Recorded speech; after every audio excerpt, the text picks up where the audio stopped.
Hello, join us as we plan and go on a several-week vacation to Europe. The first step in this process for us is to find flights in and out. The second is to find ways to get around in Europe. And the third is to find accommodations. With regard to the first step, we looked at flying in and out of one city, into one city and out of another city. And we found that generally speaking, flying in and out of the same city was cheaper.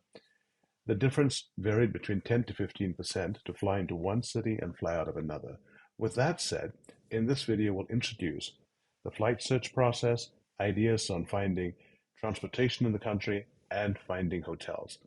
In later videos, we'll take a deeper and closer look at finding a flight that fits your budget and style, finding ways to get around Europe, and finding accommodations in Europe. Now let's look at finding flights. The first step. Go to google.com travel flights and you end up at this page. This page has the power to let you search for where the cheapest flights are from your location. We're flying from Denver, so we're going to go ahead and select flights and then go ahead and enter Denver. Once that's done, on the where to, normally we type in a specific location, but we could type in Europe. Let's select Western Europe.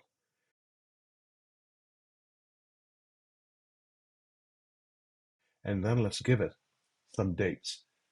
Since we're looking for a long vacation, we'll go ahead and select something early in June, June 4th, and then late in July, say the 31st of July, and click Done after making sure that round trip is selected.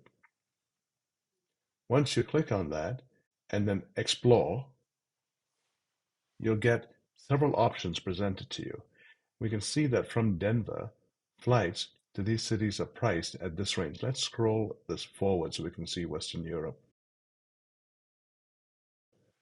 So we can see Dublin flights are $9.60, Manchester is $13.86, and that's a round-trip fare. Amsterdam's $12.94, and Paris is $12.29. So we see a range of price options, and based on this, we can decide where we want to fly. Now you can go back to the Google calendar selection, change dates to see how those prices change. Sometimes moving one leg of the flight will have a significant effect on the total cost of buying a ticket. Once we have this information, we go to stage 2, where we do more detailed research into how to book the tickets. We'll cover that in a separate video. Next, let's take a look at getting around in Europe. Other than flying from city to city, another option is the rail system. The rail system offers individual tickets and passes, and we'll cover these in some detail in a separate video. Another alternative is renting cars. Car rentals are easily available, another way to get around in Europe. Given the differences in renting in the US and Europe, there's an entire separate video on renting cars in Europe. Moving on to accommodations, a great deal depends on your style and comfort with making reservations at the last minute versus making reservations well before the vacation begins. For those who want to make vacations well before the vacation begins, use the traditional sites, including the major hotel chains, and book your hotels. For those who are a little more flexible and want to make reservations the day before or the day of, there are a number of apps that work well in Europe.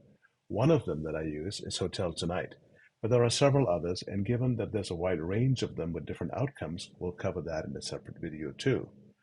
I hope you enjoyed watching this video, and thank you for watching, and hope you'll join us on our journey as we book these tickets, book these hotels, book these transportation options, and go on that trip. Thanks for watching.